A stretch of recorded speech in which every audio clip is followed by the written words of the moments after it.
iniciada há 20 dias, quase diariamente ou diariamente, mas no fim da tarde. Quando a gente fala dessa característica da febre, o que vocês primeiro pensam? Tuberculose. Tuberculose. Isso. Então, é um dado que chama muita atenção, né? Essa febre por mais de 2, 3 semanas, geralmente acima de 2 semanas, chama atenção. E é justamente vespertina, ou seja, no final do dia. Também vem apresentando uma tosse seca. Pode ser produtiva? Pode ser produtiva. Mas aí, nesse quadro, tosse seca, anorexia, ou seja, a perda do apetite, e a dinamia, aquela sensação de fraqueza. Nega dispneia, cianose, mas refere um pouco de perda de peso neste período aí de 20 dias. Existe a história de contato intradomiciliar com o pai em tratamento para tuberculose pulmonar há 15 dias. Mãe informa que menor já foi atendido na urgência há uma semana e foi medicado com amoxicilina. Refere que raio-x de tórax apresentou uma mancha no pulmão direito, mas menor não melhorou com o uso da amoxicilina, com o tratamento. No exame físico, o estado geral dele é regular, está eupineico, normocorado, afebril e hidratado. Então, uma característica bem interessante é que você percebe que alguns pacientes que estão com tuberculose doença, eles podem se manter eupineico, ou seja, você não vai esperar a dispneia, o ataque de dispneia, você pode esperar um paciente, às vezes, eupineico. No mundo vesicular está normal, sem ruídos adventícios, o aparelho cardiovascular, bula não fonética, ritmo cardiovascular sem sopros e o demais sistemas sem anormalidades. Foram solicitados alguns exames para diagnóstico. Então, pensando inicialmente em tuberculose, o que vocês poderiam pensar em solicitar? Ou quais os exames que vocês iriam solicitar realmente? O do escarro. Vamos lá, ele tem 7 anos. Vocês vão esperar que uma criança em si ela consiga produzir escarro com catarro ou mais cuspe? Cuspe. Então, geralmente na adolescência, no adulto e até no idoso, você consegue ter uma expectoração que representa a secreção traqueobrônquica. Mas escolares, pré-escolares, é difícil você ver realmente aquela expectoração com um catarro, com a secreção traqueobrônquica. Você vai ver muito cuspe, ou seja, eles vão fazer aquele esforço de colocar alguma coisa no copinho, que é um material descartável, para ser realizada a baciloscopia. Mas, de uma forma geral, eles não conseguem expectorar bem. Então, baciloscopia, que é o exame de escarro, estaria indicado? Estaria, mas a maioria não vai conseguir fazer a expectoração que representa o quantitativo bom para se estudar o bacilo álcool ácido resistente, o BAR, B-A-A-R. Então, qual seria outro exame que a gente poderia pedir? Outros exames.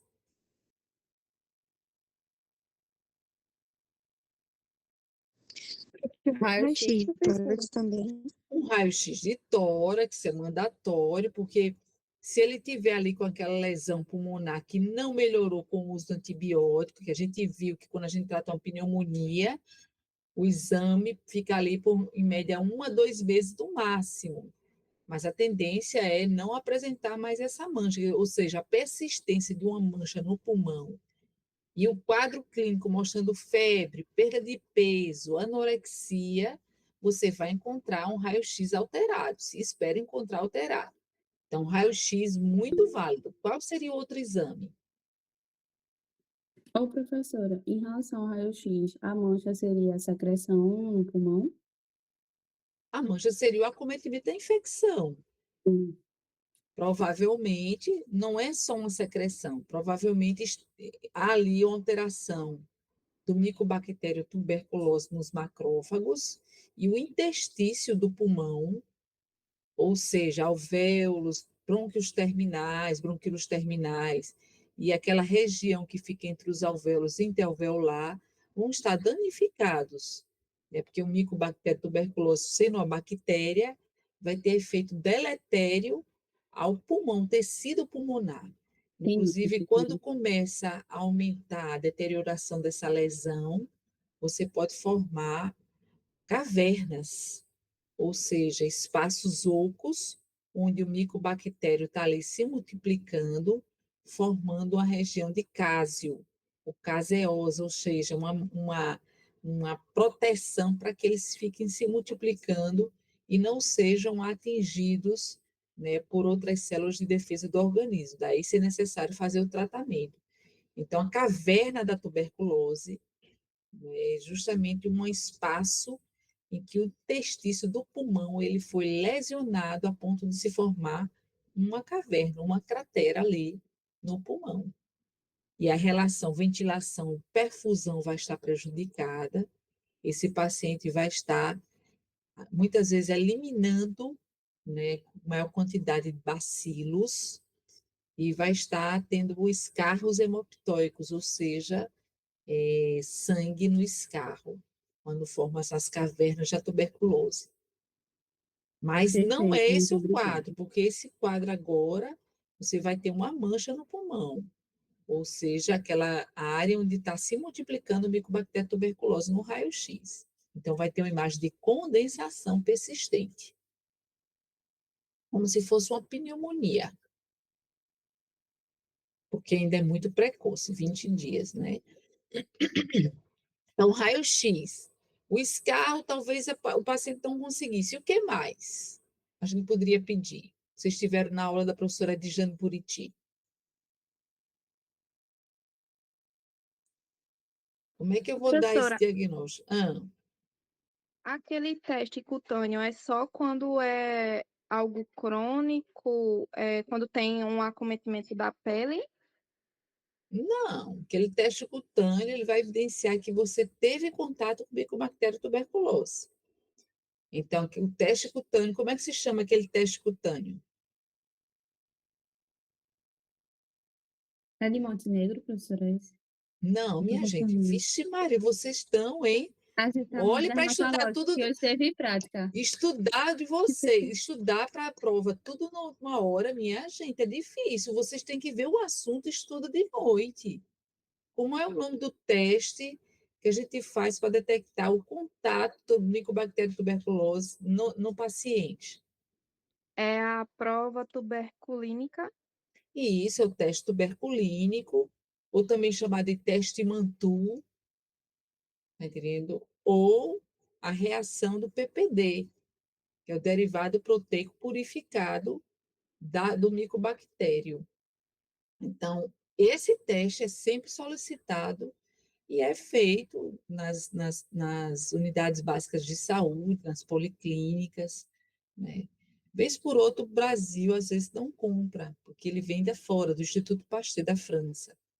Mas a maioria das vezes, tá entendendo? Você tem disponível em todo o posto de saúde. Então, vamos lá. Do raio-x Professora, de tórax, pois não, eu tenho só uma dúvida em relação a esse teste tuberculínico. E a senhora sim. falou que ele, assim, se teve o contato ou não. Então, no caso, se, por exemplo, a pessoa já teve contato, já fez o tratamento, enfim, sendo um quadro antigo resolvido, ele ainda assim daria positivo. Então, nessa situação, seria indicado iniciar o tratamento ainda assim?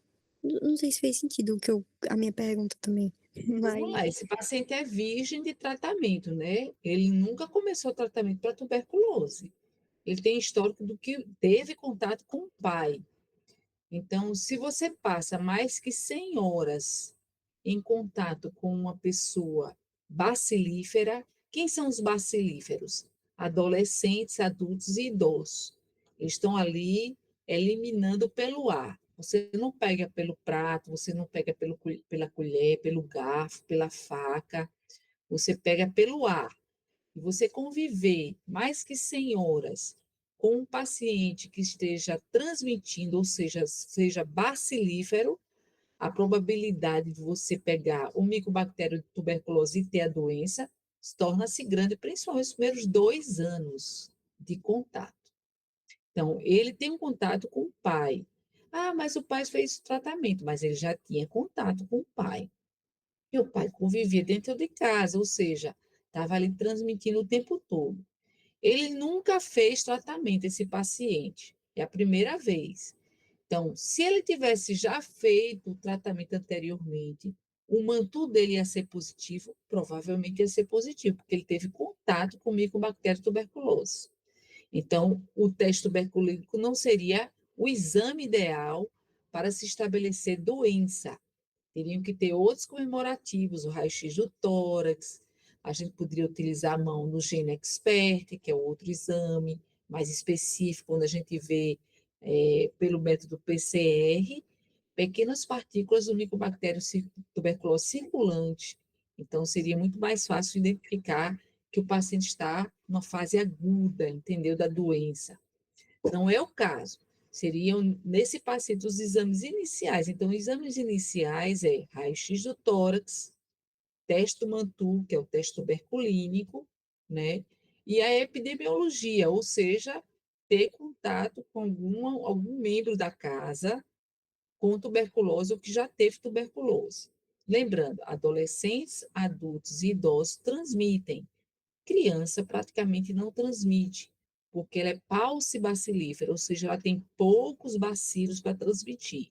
Adolescentes, adultos e idosos transmitem porque são multibacilares, são polibacilares, eles transmitem muito.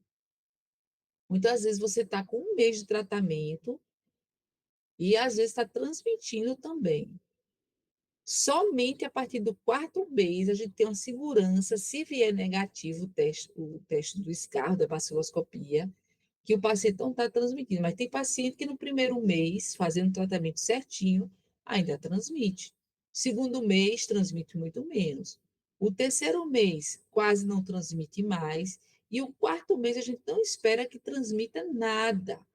Porque se 4 meses de tratamento ele ainda continuar transmitindo, provavelmente ele tem alguma resistência a alguma das medicações utilizadas para tratamento. Então, esse paciente, ele é colocado para se fazer a cultura do escarro e identificar qual antibiograma ideal para ele, porque ele provavelmente tem resistência a alguma medicação tuberculostática. Então, neste caso da gente, quais os exames iniciais? Raio-x e o teste do Mantoux. Não tenho que duvidar.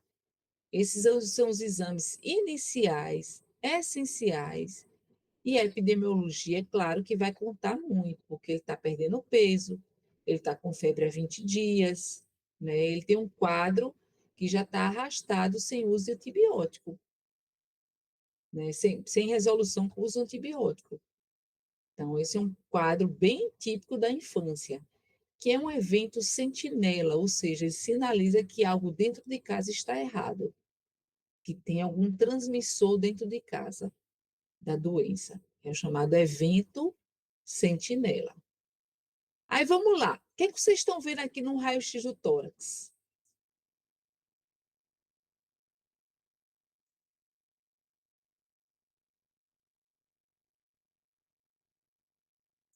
Olá, pessoal. Oi, estamos aqui. Ninguém A gente fala, está eu fiz tentando ver. pergunta. O que, é que vocês estão vendo nesse raio-x de tórax?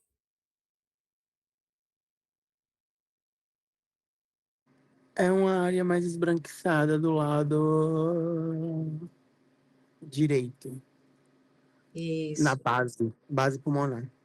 Na base, você tem certeza que está vendo na base? O lado Eu direito acho do que é mais paciente para é esse cima. aqui. O lado direito é Eu esse acho que é mais aqui. para cima, professora. Mais em Isso cima. aqui, não é Aí, isso? Pronto, vocês aí. estão vendo a imagem de condensação, uma imagem hipotransparente, porque hipertransparente seria o preto normal, hipotransparente, e praticamente entre o lobo médio, né, e o lobo superior. O lobo médio pega essa parte aqui e o lobo superior essa aqui.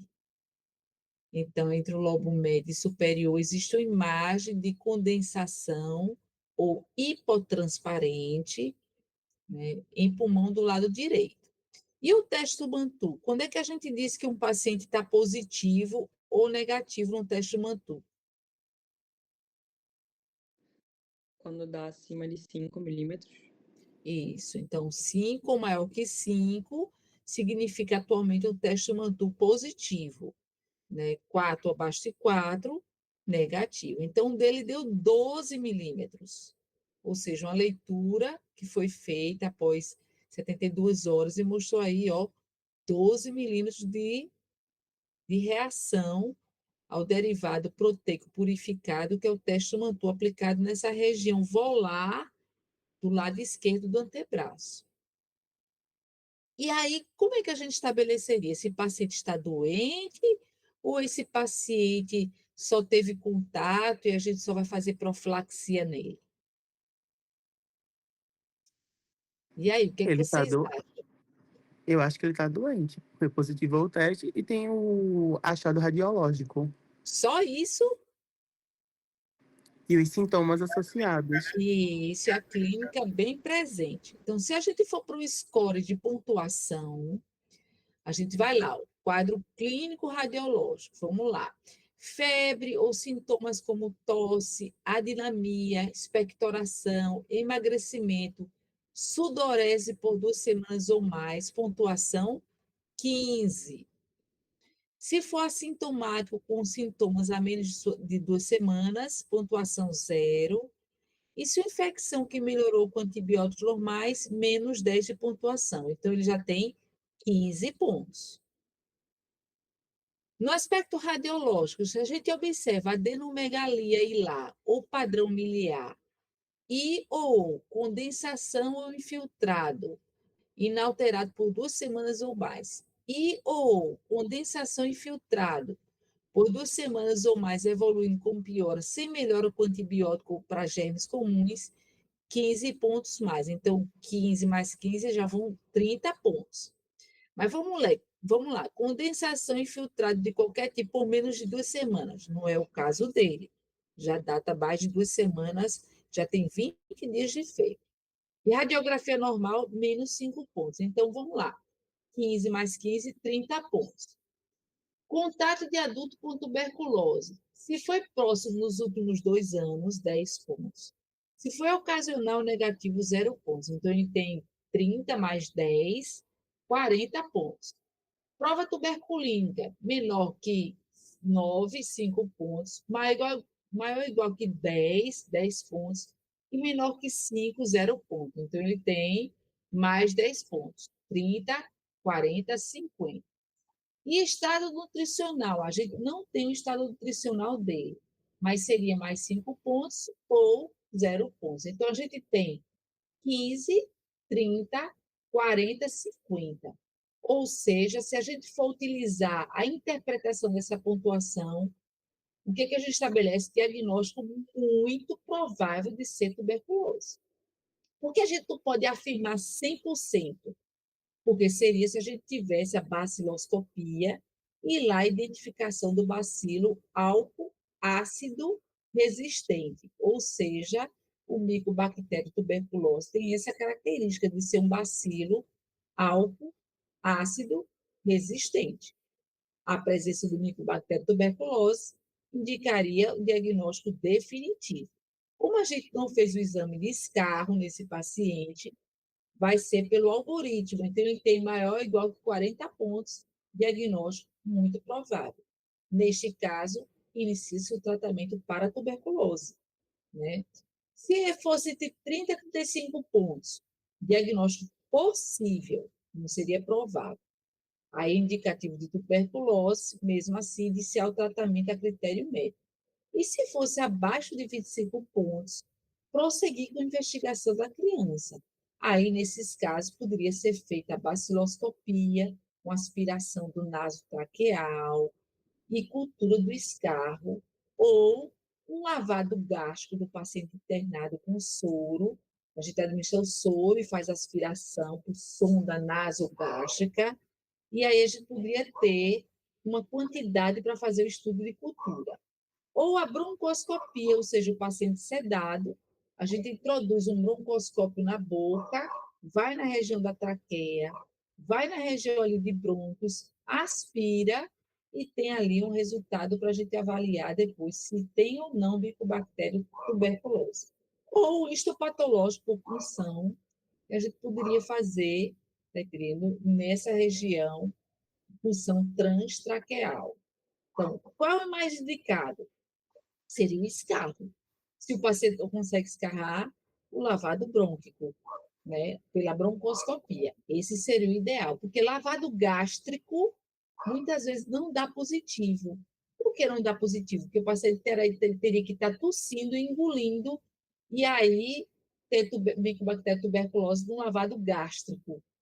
É menos provável identificar. Mas o lavado brônquico, com a broncoscopia, o diagnóstico seria muito mais factível. Entender o pessoal em ter um diagnóstico de tuberculose pulmonar nesse paciente com um raio-x, com o MANTU, né? E com a clínica indicativa de tuberculose pulmonar. Todo mundo entendeu o quadro 1, quadro clínico 1? Ô, Sim,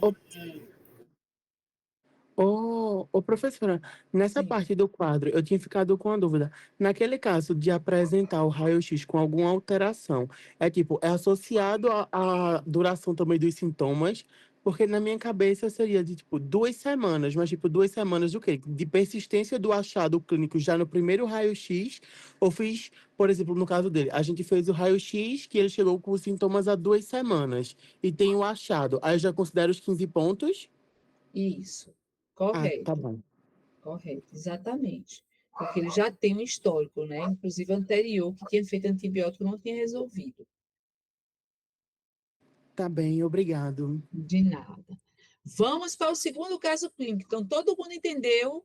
Caso clínico 1 foi uma revisão aqui de tuberculose, certo? Da infância. O que a gente mais pega de tuberculose da infância é um quadro clínico semelhante. Vamos ver o caso clínico 2. Todo mundo ligado aqui? Vamos Sim. lá.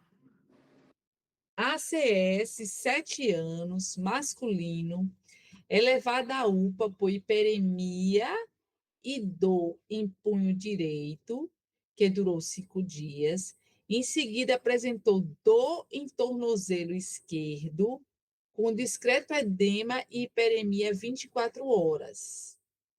Ao exame, está em estado geral regular, hidratado, bem perfundido, uma temperatura 38,2 febril, a cianótica nictério. Aparelho respiratório, músculo vesicular presente em ambos emitores, sem ruídos adventícios. Frequência respiratória 28. Aparelho cardiovascular, ritmo cardíaco regular em 2 tempos, bula não fonética sem sopro, com a frequência de 90 batimentos por minuto. O abdômen sem visceromegalia. No exame físico musculoesquelético, foi observado que a articulação está com edema, calor e rubor em tornozelo esquerdo, ou seja, sinais de artrite. E presença de nódulos menor que 1 centímetro ou de 1 centímetro em faces extensoras, ou seja, nessa região aqui do cotovelo, dos membros superiores. E aí, qual é o provável diagnóstico desse paciente e quais exames vocês iriam solicitar para realmente confirmar aquilo que vocês estão pensando?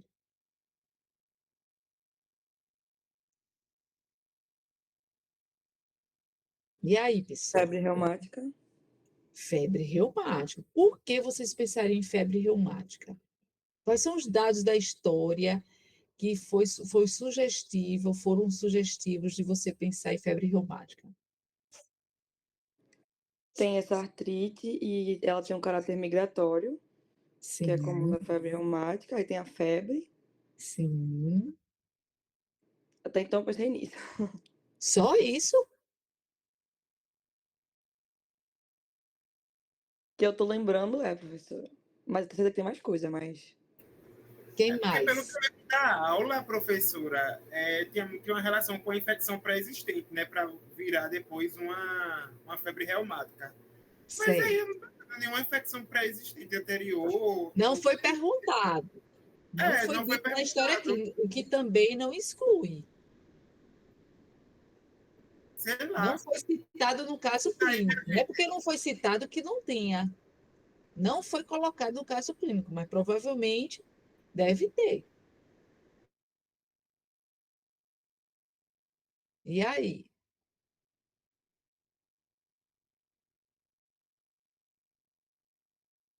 O que é que vocês mais identificam aí nesse caso clínico que fala a favor dessa hipótese diagnóstica que foi colocada, febre reumática? Presença de nódulos, pode Claro, ser minha gente. inflamatório, Quais são infecção. os sinais maiores? Quais são os sinais maiores da febre reumática? Isso vocês precisam estar na ponta da língua, certo, pessoal? Isso cai em todo concurso público, todo e qualquer concurso público, seja federal, estadual, municipal, o que for, residência médica, sempre cai. Então, precisam saber os critérios de Jones, bem estabelecido, bem documentado, para que vocês não esqueçam nunca mais. Vamos lá. Então, de exames, existem as provas da fase aguda, né, que é o VSH e o PCR, geralmente eles vão estar aumentados.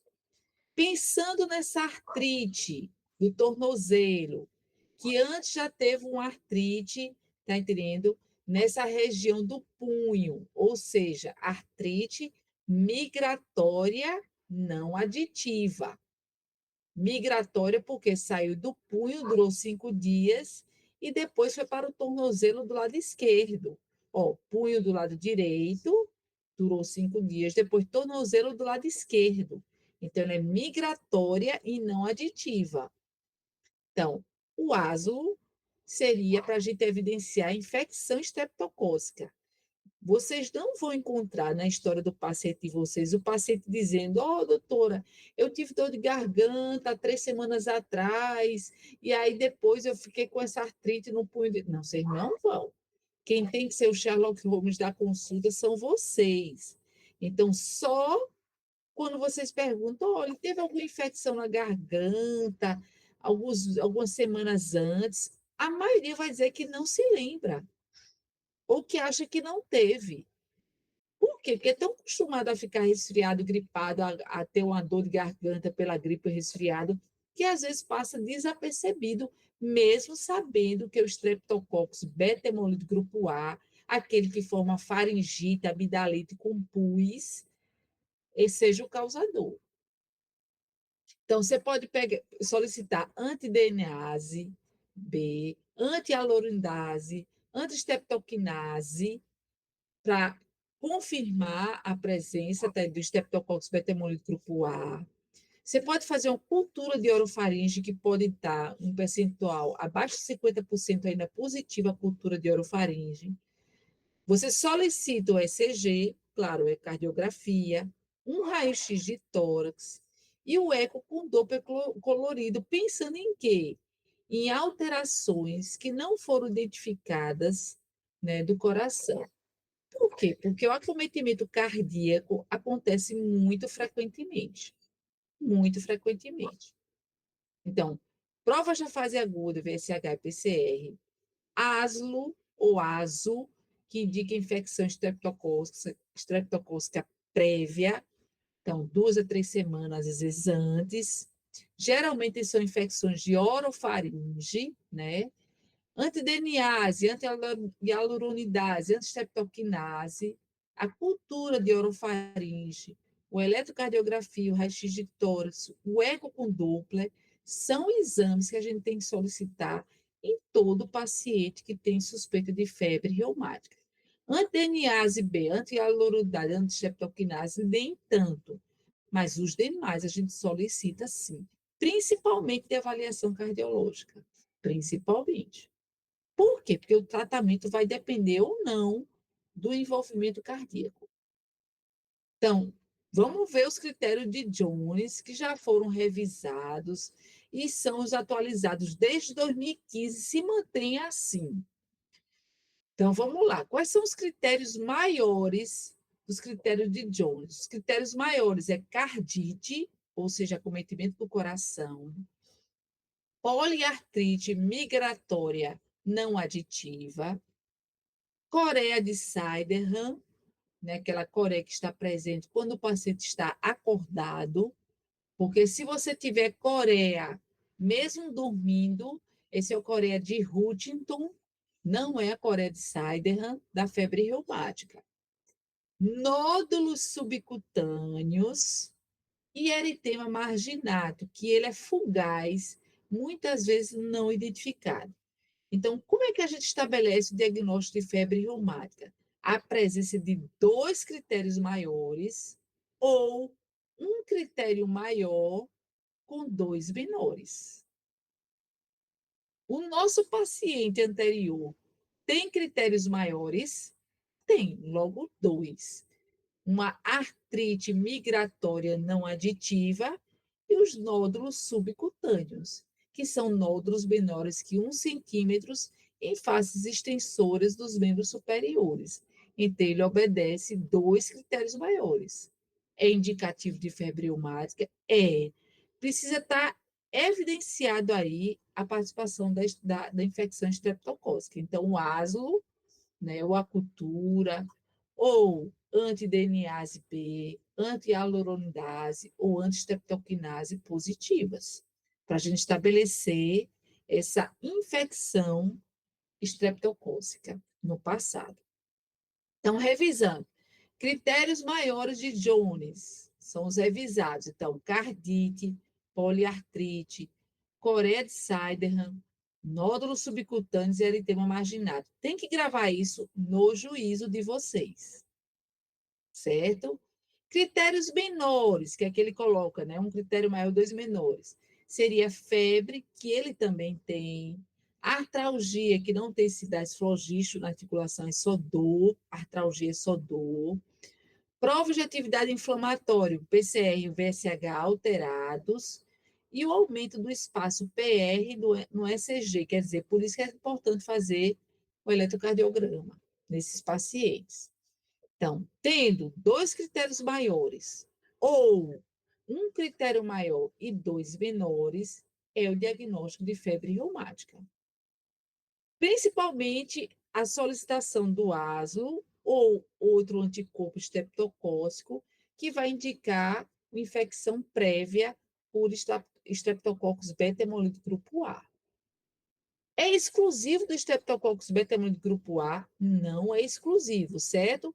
Outros estreptococos, né, podem também causar a febre reumática, mas o mais comum é Streptococcus beta-hemolítico grupo A.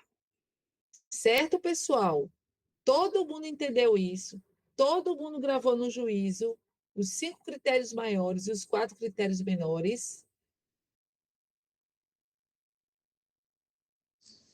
Sim, professora. Pronto. Tudo certo. Vamos lá. Por que isso é importante? O tratamento, ele vai depender, principalmente se houve acometimento cardíaco ou não.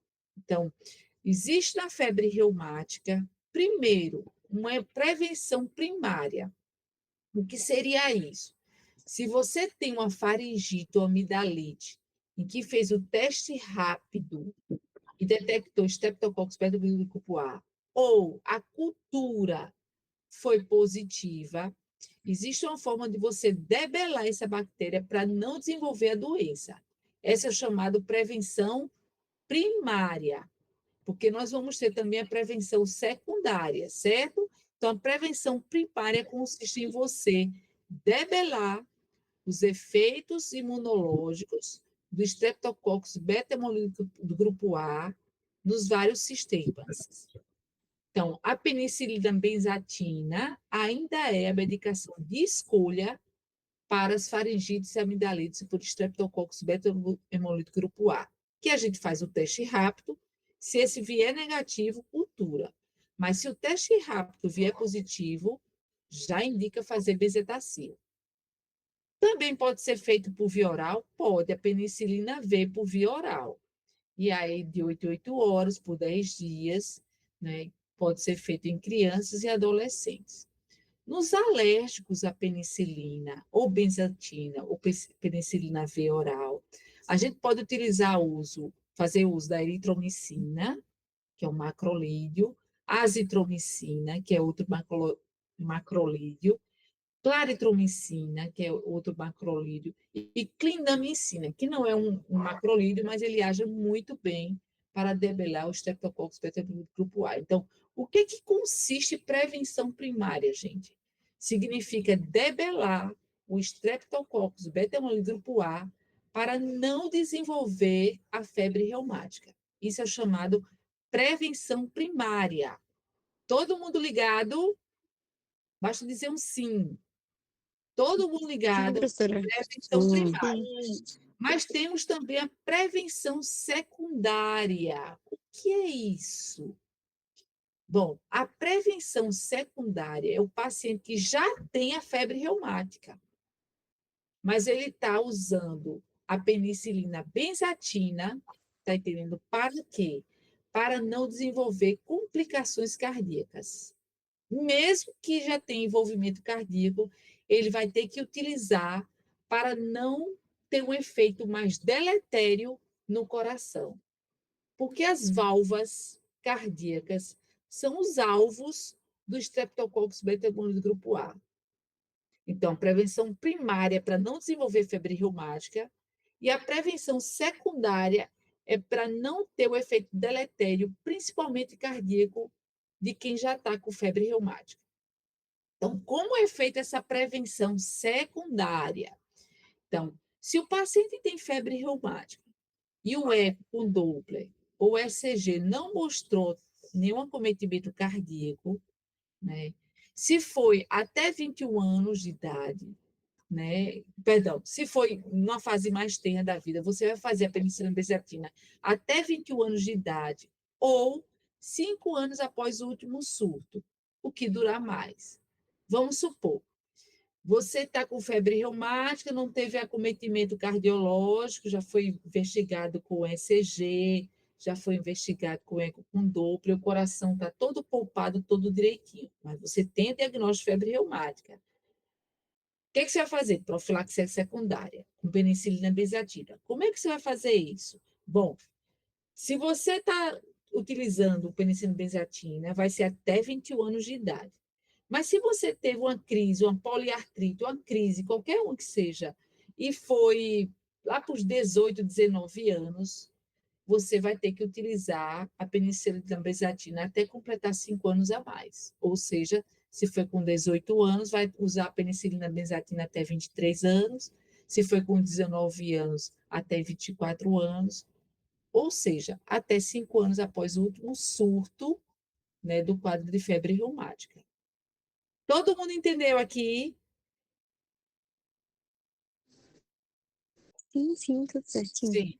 Febre reumática com cardite prévia, ou seja, foi detectado um ECG e ou no eco com Doppler. E tem uma insuficiência mitral leve ou residual, mas coisa leve, uma resolução da lesão valvar. Teve uma lesão e a válvula mitral é a mais comum de ser acometida. Então, o que você vai fazer? Usar até 25 anos ou 10 anos após o último surto. Então, se você teve o último surto com 19 anos, vai utilizar até 29 anos, ou seja, até 10 anos até o último surto. Mas se você teve uma fase mais tenra, mais precoce, você vai utilizar até 25 anos a penicilina benzatina. Por outro lado, se a lesão valvar é residual de moderada a grave, vai utilizar até 40 anos de idade a penicilina benzatina ou por toda a vida, principalmente se você for da área de saúde. E se foi feita alguma cirurgia da válvula, ou seja, troca valvar, troca de uma válvula cardíaca, geralmente é a mitral, a mais acometida, você vai utilizar penicilina benzatina por toda a vida. Entenderam, pessoal? Então, um é sem cardite prévia, até 21 anos ou 5 anos. Cardite leve, até 25 anos ou 10 anos. Cardite moderada grave, até 40 anos, ou por toda a vida, se for da área de saúde. E se teve cirurgia prévia, por toda a vida, tem que se utilizar. Certo? Então, esses são os dados que a gente tem atuais e o que é utilizado para o tratamento da prevenção secundária ou profilaxia secundária. Todo mundo entendeu aqui da febre reumática? Os 5 critérios maiores e os 4 menores. Lembrando, tem que ter 2 maiores ou um maior com 2 menores para dar o diagnóstico e uma infecção prévia de streptococcus. Todo mundo entendeu? Quem deu essa aula foi a professora Paula, não foi isso? Foi sim. Isso. Todo mundo recapitulou agora, não foi, pessoal? Aham. Vamos lá. Terceiro Sim, caso sim. clínico. Todo mundo comigo? Então, vamos lá. MCB, uma menina de 1 aninho e 6 meses. Previamente saudável, sem história de doença ou internamentos prévios. Ela é levada à UPA porque está com febre há 2 dias, 38,9, com uma certa irritabilidade e com recusa alimentar. No exame físico, ela está com estado geral regular, a cianótica, a nictérica, está hidratada, está corada, bem perfundida. Não há sinais respiratórios, ou seja, ela não está espirrando, não está corizando, não é? Ou otológico, não tem nenhuma relação com dor de ouvido nem nada evidente. No abdômen, há uma sensibilidade à palpação profunda em região de hipogastro. E aí, a primeira coisa que o pediatra suspeitou foi de infecção urinária e solicitou um exame de urina ou cultura. Por quê? Porque em lactentes, infecção urinária apresenta sintomas inespecíficos, ou seja, a criança lactente não vai dizer, ó, eu estou fazendo xixi, arde quando faço xixi, dói quando faço xixi. Ela não vai dizer isso. Ela simplesmente vai ter febre, vai ficar irritadinha, vai muitas vezes diminuir o apetite e somente quando evolui mais a infecção, é que você vai ter características mais importantes da urina, ou seja, a urina com um cheiro forte, com odor e até raios de sangue. Mas isso não é o normal. O normal é muitas vezes ter febre, irritabilidade e recusa alimentar. Ou seja, infecção do trato urinário na infância, ele é muito inespecífico, né? Então, o que vocês poderiam fazer nessa situação? Qual o método mais indicado para coletar urina, a fim de minimizar a contaminação e garantir um diagnóstico mais adequado, pensando em infecção urinária? O que é que vocês poderiam pensar? É, é, seria cateterismo porque é uma menina lactente? Isso. Então, assim, seria menos invasivo que uma punção suprapúbica, né? E o cateterismo seria o mais adequado. Corretíssimo. Então, a gente tem esses métodos aqui. Vamos lá. Saco coletor não é indicado. Por quê? Porque esse saco facilmente se contamina. Teria que primeiro fazer asepsia dessa região, colocar o saco coletor no máximo por 30 minutos e teria que trocar a cada 30 minutos, fazendo asepsia cada vez que houvesse uma troca. Então, não é indicado o saco coletor. Esperar que a criança faça xixi, coletar o jato intermediário, um bebê lactente, impossível, também não se consegue. Fazer o cateterismo seria fazer a asepsia da região, colocar o catéter para fazer a drenagem dessa urina da bexiga, sim, estaria indicado. E a outra seria colocar um chumaço de algodão com éter ou álcool para estimular a contração da bexiga e colher o jato no meio. Também não estaria indicado. Então, nesta situação, o cateterismo seria o mais indicado para investigação de infecção urinária no lactente. Corretíssimo. Certo, pessoal? Caso clínico 4. Todo mundo aqui comigo? Sim. Sim, Vamos lá. professora. JCS, 4 anos, é levado ao pediatra por apresentar edema no rosto e nas pernas há 10 dias, sempre ao acordar. A mãe notou que a urina estava espumosa, mas negava febre, dor ou não tinha visto nenhum sangue na urina. Refere que este é o primeiro episódio que aconteceu, já vem durante 10 dias, e achou que fosse alergia ao comer mandioca ou macaxeira. Então, procurou a emergência do hospital do interior, e na emergência foi aplicado Fenergan, que é a prometazina, e prescrito para casa uma antistamínica, loratadina, para usar durante 7 dias e não obteve melhora. Então, veja, 2, 3 dias ele estava inchadinho, sem febre, procurou emergência. Na emergência foi achado que era um processo alérgico da mandioca da macaxeira. Utilizou aí um antistamínico injetável e via oral e não resolveu. O curso agora já é de 10 dias de doença, de inchaço no rosto e nas pernas. E aí o exame físico revelou edema periorbital, uma ascite discreta e edema de membros inferiores, mas que não tinham sinais de hipertensão arterial. Diante desse quadro, que é um quadro verídico que a gente pegou na enfermaria, de forma bem resumida, a gente trouxe aqui, o que vocês pensaram na hipótese diagnóstica? E quais exames vocês poderiam pensar em solicitar? Proteinúria, né, professora? Aí, Por porque que proteinúria? essa espuma no xixi, ela é Corretíssimo. característica de proteinúria. Eu, Correto. eu tava com um pouquinho de dúvida em relação a isso. A gente, no caso, perguntaria ele se ele teve algo, se ele teve doente há um tempinho atrás, para suspeitar de GNPE, ou não.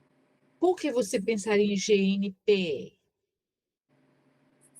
Porque tem algumas coisas, alguns dos sintomas que cursam, tipo edema periorbital, Sim. proteinúria, mas Tem certeza? não, só da morte.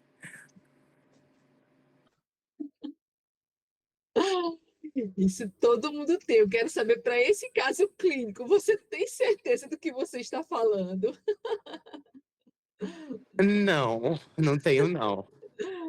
Então, vamos lá. O que chama a atenção nesse caso clínico? Primeiro, ele aí é um pré-escolar, né?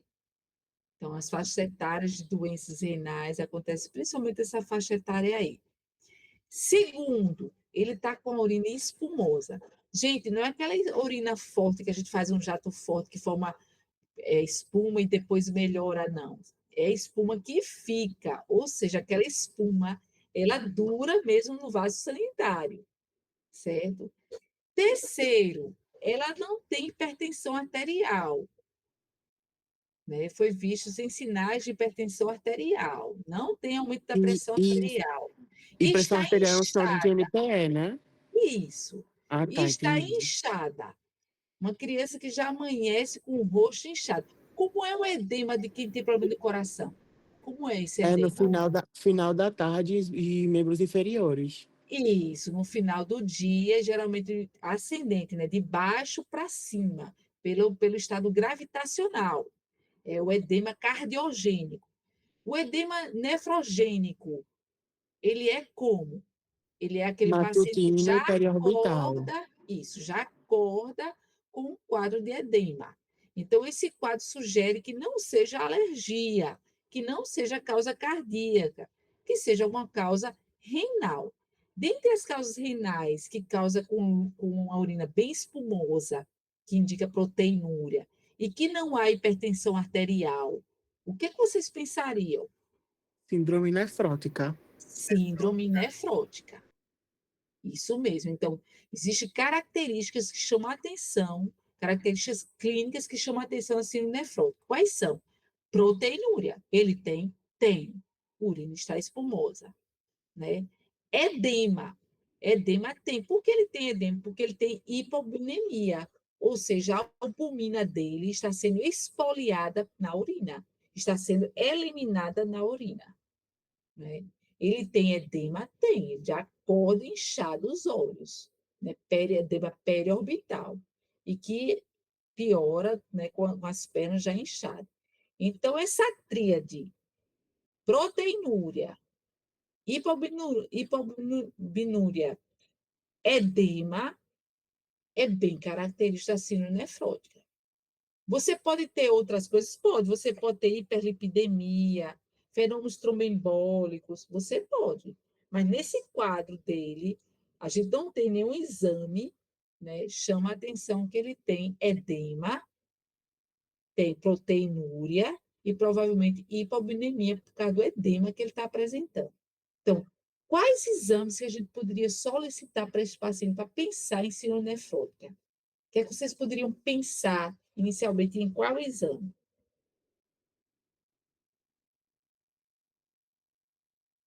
Que exame vocês Uro, pensariam? urocultura?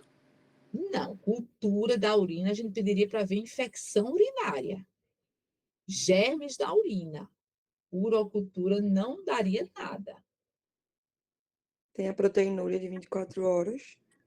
Proteinúria, mas antes a gente poderia pedir um exame básico. Qual seria o exame básico? O É aquele, sumário de aquele tipo, né? urina.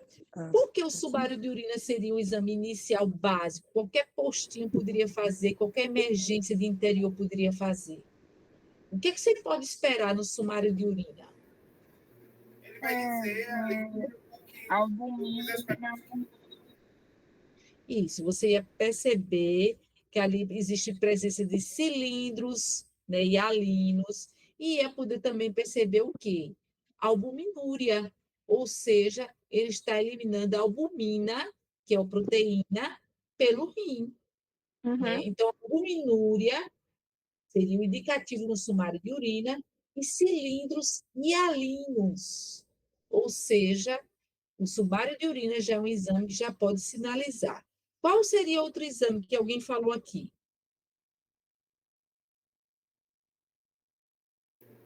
a creatinina, professora. Não, teve um exame antes que a gente solicitou, que foi solicitado aqui. Foi a proteinúria de 24 horas, eu acho que Débora falou. Proteinúria de 24 horas. Isso mesmo, seria o segundo exame que a gente poderia pedir. A proteinúria de 24 horas, a gente poderia ver um aumento aí de eliminação de 50 miligramas por quilo por dia ou 40 miligramas por metro quadrado por hora de proteína sendo eliminada em 24 horas. Vê a quantidade. Por isso que a urina é espumosa. Então, todo paciente inchado, que vocês percebem que é logo quando amanhece, que a urina está espumosa, não tem o que duvidar, tem que pensar primeiramente em síndrome nefrótica. Entenderam? A relação Sim. proteína-creatina urinária pode ser solicitada? Pode. E aí você vai ver que quando maior que 2 é positivo. Você pode pedir o protidograma. O que é que o protidograma vai mostrar? Que a albumina está baixa, menor que 2,5 gramas percentuais. Né? Você também pode ver a gama-globulina diminuída, tanto a albumina quanto a gama-globulina. Colesterol e triglicerídeos vão estar como? Se eu não me engano, está elevado. Elevados. Por que colesterol e triglicerídeos estão elevados na síndrome nefrótica? Por que isso?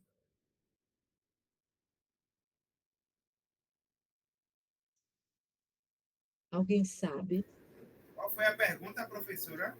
Por que o colesterol e os triglicerídeos estão aumentados num paciente com síndrome nefrótica? Ou seja, o LDL, o VLDL, que são colesteróis ruins, estão aumentados na síndrome nefrótica. Por que estão? Tem menor depuração? Eliminação? Porque a via de síntese da albumina, porque o organismo não vai lançar mão de produzir mais albumina, não é isso? A via de síntese da albumina hepática é o mesmo do LDL e do VLDL, ou seja, os colesteróis ruins. A mesma via de síntese. Por isso que você tem colesterol aumentado e triglicerídeos aumentados. E o que mais? O que é que vocês podem ter de exame alterado? O C3, que é o complemento C3, vai estar aumentado, diminuído, normal? Como é que vai estar? Para nefrótica, eu não lembro como é que tá C3, mas eu lembro que para GNPE a gente pede C3 como uma forma de confirmar se a Isso. GNPE é ou não. Agora, os parâmetros para nefrótica de C3 eu não lembro. Então, a maioria vai estar normal, certo? Então, tem gente, vamos pedir C3. Não, C3 a gente vai pedir para GNPE, mas se for assim, nefrótica, tudo normal. Ureia e creatinina podem estar alterados? Pode, porque o rim está sendo ali, né, atingido, né? O ionograma, você pode ter um baixa do sódio e um potássio aumentado, né? E o cálcio também vai estar diminuído. Então, esses pacientes, eles se apresentam mais ou menos assim. Olha como é que eles ficam. Bem inchadinho, né? Os olhos é porque foi colocada a taxa para não identificação, mas eles ficam bem inchadinho, né? Edema bipalpebral, o rostinho inchadinho, mas olha como fica o abdômen, o ascite, né? Isso aqui pode dar uma peritonite bacteriana espontânea, ou seja, germes, né, podem fazer aqui uma peritonite bacteriana, de forma espontânea, né? Eles ficam também com as pernazinhas inchadas, os bichinhos ficam bem limitados, né? Então, sumário de urina, vai ver albuminúria e vai ver o que mais? Cilindros hialinos, não são hemáticos, são hialinos. Proteinuras às 24 horas, você vê maior ou igual que 50 miligramas por quilo dia, ou maior ou igual que 40 miligramas por metro quadrado por hora. Relação proteína creatina urinária maior que 2. Albumina sérica baixa, assim como a gama-globulina também baixa. Colesterol total e triglicerídeos aumentados, porque é a mesma via de síntese da albumina. Creatinina e ureia aumentados. Sódio baixo, potássio aumentado e o complemento C3 e C4 normais. Então, esse paciente tem um quadro que a gente vai ver aqui, ó. Sumário de urina mostrou albumina 2 cruzes, cilindros e alinos. Uma proteinúria de 24 horas maior que 40 miligramas por metro quadrado por hora, ele tem 47. Uma relação proteína creatina urinária maior que 2. Uma albumina sérica bem reduzida, ó. Aqui deveria ser 3,5 acima, tem 1,2 gramas por decilitro. Um colesterol total bem elevado, triglicerídeos também. Ureia e creatinina dele foram normais, mas poderiam estar alterados.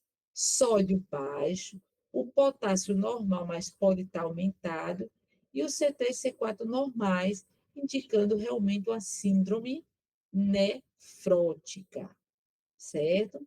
Então, paciente com urina espumosa e edema, pensar em síndrome nefrótica, principalmente porque ele não tinha hipertensão.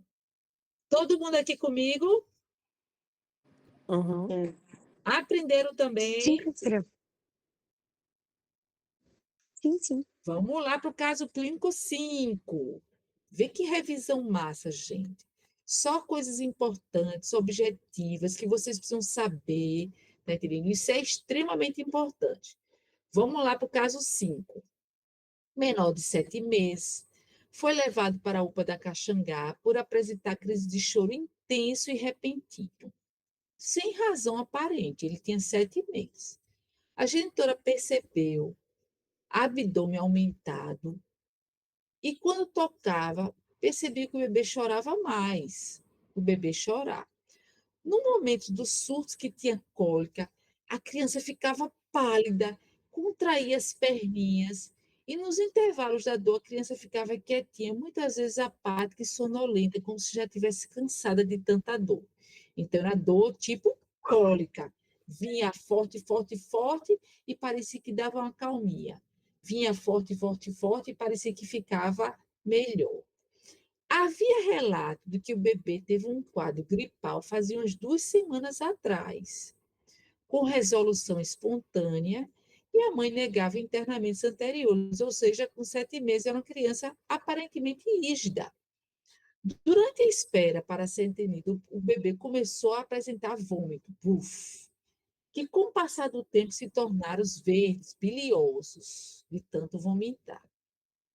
Na consulta médica, a genitora referiu inicialmente diminuição e depois parada de eliminação de fezes e de gás pelo reto, ou seja, a mãe já não estava vendo mais ele nem soltar flatos e nem eliminar fezes. Depois de alguns minutos da consulta, o bebê começou a chorar e a eliminar uma mistura de muco e sangue pelo reto, parecido com geleia de frutas vermelhas, parecendo com uma geleia. E aí, o que é que vocês estão pensando que pode ser? Invaginação intestinal. Então, isso é um quadro, tá entendendo? Que quem está na emergência pega também. Eu já tive a oportunidade de pegar algumas crianças, é impressionante. Elas choram, choram, choram, choram muito. Aí eliminam essa geleia de, sabe, de vermelhada, como se fosse uma gosma, e aí fica calminha. E depois vem de novo a dor forte, e aí ela fica sentindo esse quadro de dor forte com períodos de acalmia. Então, provável diagnóstico, invaginação intestinal. Então, a invaginação intestinal ou intussuscepção intestinal é quando a alça do intestino ela adentra, né, a luz da parte do intestino seguinte, ou seja, ela faz essa embocadura, como se ela estivesse adentrando dentro do outro pedaço do intestino. Então, o que fazer desses quadros? Então, isso aqui é muito interessante. Então, se o diagnóstico de invaginação for confirmado, o cirurgião iniciará o processo de desobstrução do intestino, que ele pode ser feito ou com radiografia contrastada, com enema baritado, né, um enema para a gente ver o contraste, porque quando você, pela via retal, coloca o contraste, ele automaticamente, esse contraste vai criando uma pressão e já vai desfazendo a obstrução, certo? Essa é o chamado redução incruenta, ou seja, não é cirúrgica, não é operatória. Cruenta é quando você tem que abrir no bisturi mesmo. Incruenta é quando você usa algum mecanismo de pressão que vai pela região do reto para desobstruir. Ou pode ser com água, ou pode ser com soro fisiológico, ou pode ser com contraste, né, o edema baritado, ou pode ser até com gás. Então, ele é feito com a ajuda de um ultrassom e é feita essa desobstrução, chamada redução incruenta. Mas, se o quadro clínico perdurar mais que 48 horas, ou se tiver algum sinal de complicação, aí sim, nessas situações, provavelmente nem água, nem soro fisiológico, nem enema baritado, nem o gás vai dissolver. Aí a alça começa a entrar em insuficiência vascular, e aí tem que ser cruento, tem que fazer a cirurgia e retirar esse segmento para depois fazer a anastomose boca a boca do intestino.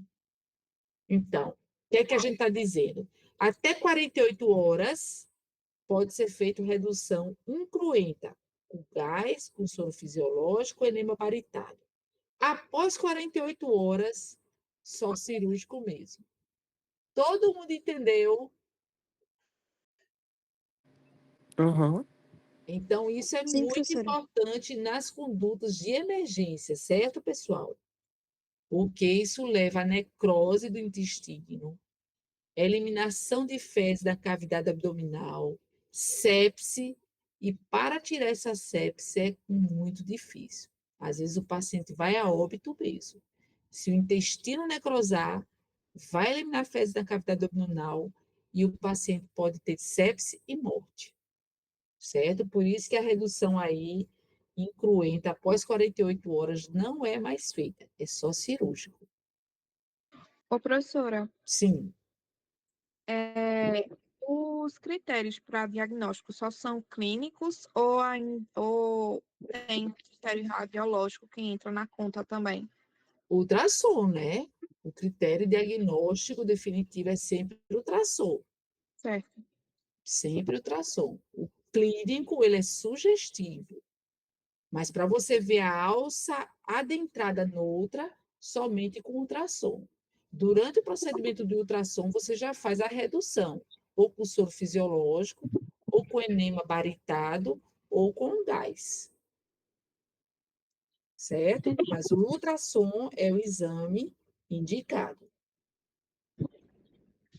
Obrigada. De nada. Vamos para o caso clínico 6. Todo mundo aqui comigo? Estamos pensando. Sim. Bora lá, viu, minha gente? Isso aqui é ouro. Ouro que eu estou dando para vocês. Ninguém Ouro em larga a mão de pó. ninguém, professora. Hã? Tá todo mundo aqui junto. Ninguém larga a mão de ninguém. Ninguém larga a mão de ninguém, pelo amor de Deus. Abrace também a minha, pelo amor de Deus, que eu estou mais cansada que vocês. Mas eu me desdobro com amor. Pode ter certeza. Quando eu ensino para vocês, eu estou dizendo assim, gente, eu quero ver vocês vencendo, certo? Eu quero que vocês sejam os melhores onde vocês estiverem, porque nós estamos lidando com vidas, vidas, certo? Eu acho que tem alguém que quer entrar. Deixa eu ver aqui rapidinho. Acho que não, né? Vamos lá. Todo mundo aqui comigo? Aham. Então, vamos lá. JAO, de 7 anos, tudo 7 anos, coitados, os bichinhos, tudo com 7 anos. É levada à UPA com edema no rosto e nas pernas, uma urina escura, está com a cefaleia intensa, uma dor de cabeça intensa há 6 dias. A mãe relata que ele teve uma infecção de garganta há 3 semanas e que não fez uso de antibiótico nenhum. No exame físico, apresentou a pressão arterial de 16/10, ou 160%, que está acima do percentil 95 mais 12. E, além disso, ele tem um edema periorbitário muito importante. Nos exames que ele já vinha, está entendendo, já direcionado, ele apresentou creatinina de 1,2, que está elevada, uma ureia de 60 elevada, o sódio 128 baixo, o potássio normal e um complemento C3 reduzido. Além disso, ele apresenta... GNPE. Ixi, Maria, eu nem falei, pelo amor de Deus. Afe Maria, É porque ele estava com esse GNPE, Foi professora. na mal, foi cabeça, mal. no juízo. Ele estava no juízo. GNPE. Então, quando esse C3 está baixo, mesmo que tenha proteinúria, o que vale aqui é o C3, e essa é hematúria macroscópica, então isso chama muita atenção. Qual é a tríade? A tríade do GNPE: edema, hematúria e hipertensão arterial. É HH. Tem que ter isso. Tem de ter. É obrigatório. Tem de ter. Edema, hematúria e hipertensão. É HH. Todo mundo ligado aqui. Sim, Urina sim. escura é o quê? Sim. Hematúria, hipertensão arterial ele tem, e edema que está aqui bem no rosto e nas pernas. Então, esse paciente, além disso, GNPE, ele tem um quadro que está evoluindo de forma desfavorável, que é, ele está com a cefaleia intensa há 6 dias. Por que eu falo isso? Porque nem toda GNPE é igual ao internamento. Mas existem 3 complicações que faz você internar o paciente com GNPE. 3. Quais são? Acometimento de congestão circulatória, ou seja, você ficar ali como se fosse uma insuficiência cardíaca, encefalopatia hipertensiva, que é o quadro desse paciente, e insuficiência renal aguda, ou seja, ele está com ureia e creatinina aumentados, mas não são valores tão expressivos. Mas congestão cardiocirculatória por insuficiência cardíaca congestiva, encefalopatia hipertensiva e insuficiência renal aguda levam o paciente com GNPE a se internarem. Essas 3 situações. Então, esse paciente tinha esse edema periorbital importante. Ora, a urina, quase cor de Coca-Cola. Então, é urina avermelhada, escura, às vezes cor de Coca-Cola mesmo. Eu já vi, que eu dizia assim, meu Deus, não, isso aqui é uma Coca-Cola que eu acredito que colocaram aqui nesse copo uma Coca-Cola. Incrível. E aí, ó, não é encefalopatia hipertensiva, até os sucos, porque é por causa do edema, né, cerebral, até os sucos são apagados. Então, glomerulonefrite pós-estreptocócica é um quadro que realmente requer cuidado diário até resolução, porque o paciente pode evoluir para insuficiência cardíaca, pode evoluir para encefalopatia hipertensiva, pode evoluir para insuficiência renal aguda. E nesses casos, tem que ficar internado, porque nem toda GNPE é igual ao internamento, mas nessas 3 situações é igual ao internamento. 7º caso, todo mundo aqui comigo? Sim, Lembrando, como é que a gente senhora. vai dar o diagnóstico de GNPE? Edema, hipertensão e hematúria. Edema, hematúria, hipertensão. Não esqueçam disso, certo, pessoal? Certo. Ok. 7º caso, vamos lá. As doenças exantemáticas são caracterizadas pelo surgimento agudo de uma erupção cutânea, subcutânea também. Existem infecções bacterianas, virais, fúngicas ou protozoário que representam esses exantemas com febre na infância. Relacione adequadamente as características com as respectivas doenças exantemáticas que vocês viram na minha aula. Então, vamos lá. Bem sinal mesmo. Menor apresenta o exantema papular, que coincide com o desaparecimento de um período de febre. Que doença exantemática é essa? O paciente está com febre. 1, Roséola. 2, 3. Rosela. Roséola, ou também chamado de exantema Súbito. súbito, o que aparece após a interrupção da febre. Roséola ou exantema súbito. Geralmente são os lactentes que apresentam isso. Caso clínico 2, menina vem apresentando febre, exantema maculopapular, mas está com linfonodomegalias, principalmente cervical posterior e retroauricular. Que Rubéola. doença é essa? Rubéola. Rubéola. Nossa, vocês estão fera demais, minha gente, pelo amor de Deus. A gente tenta. A gente, eu estou vendo. Terceiro, menino com presença de exantema de distribuição centrípeta, lesões papulares, vesiculares, pustulosas, polimórficas, com febre e mal-estar. É, Polimorfismo Catapora. regional. Catapora. Como é o nome da catapora? Varicela. Varicela. Vocês agora têm que usar só termos médicos. Varicela. E Ô, quarta professor, situação. Oh, o que a gente. É porque toda vez que vem esse nome que você só vem bexiga. É também um sinônimo. A bexiga é outra coisa. então, bexiga a gente geralmente diz com herpes zoster, que é causado pelo varicela zoster também. Mas é quando forma aquelas partes assim, meio bexiguenta, como se fosse uma região do dimídio, ou acometimento neurológico de um dimídio. Aí chama-se bexiga, que é quando você Sim. é encontra todo elas dermato, né? aglomeradas num local. Entendi. Obrigado. Então, bexiga é só quando é no dermátomo. Isso. Ou dimídio ou dermátomo do segmento, né? 4, bebê com febre alta, conjuntivite bilateral, sintomas catarrais, um exantema biliforme em todo o corpo. Imagina Sarampo. sarampo, tiveram 2 aí que falaram na hora. Então, vamos lá.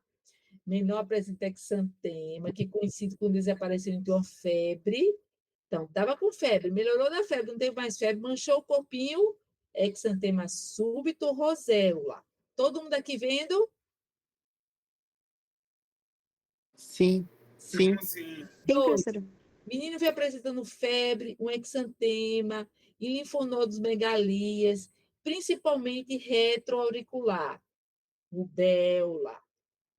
Menino com presença de exantema de distribuição centrípeta, com lesões papulovesiculares, ó, tem ó, vesículas, tem pústulas, tem crochas aqui já formando, e com mal-estar geral e febre, varicela. E a outra, bebê com febre alta, conjuntivite bilateral, sintomas catarrais, e a mancha de Koplik, ó, que fica nessa região aqui, do terceiro, segundo, terceiro molar. Então, e ó, exantema morbiliforme, sarampo. Não esqueça de dar uma revisada nos outros, certo, pessoal? Tá no Siga A que eu coloquei, está muito bom, não tem o que vocês errarem. Combinado? Aham. Combinado. Então, minha gente, vocês são uma turma maravilhosa. Já aprenderam muito.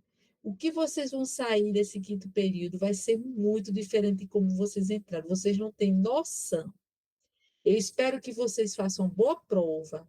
Eu não vou, tá entendendo, pedir detalhes, mas esses assuntos, eles com certeza caem. Revisem, o assunto foi bem dado. Isso vai ser cobrado no Enare, vai ser cobrado em provas de concursos de municípios, de estado, de concursos federais. Isso sempre é cobrado, principalmente esses assuntos que vocês viram. Não esqueçam, tá certo, pessoal? Tá bem. Gostaram? Tem alguma Certo, professora, dúvida? muito Precisam de obrigada. alguma coisa a mais? Quer que eu coloque essa aula lá no grupo, no Sim, Cigar? por favor. Coloca, por favor. Pronto. Quer colocar? Então, deixa eu terminar de passar ela para quinta-feira, porque aí eu passo para todos, tá certo? Tá bem. Porque a turma que vocês Obrigado. tiverem, vocês também vão ter, a turma IP vai ter também. Agora me digam, tudo certo para hoje à noite, 7 horas da noite, Aham.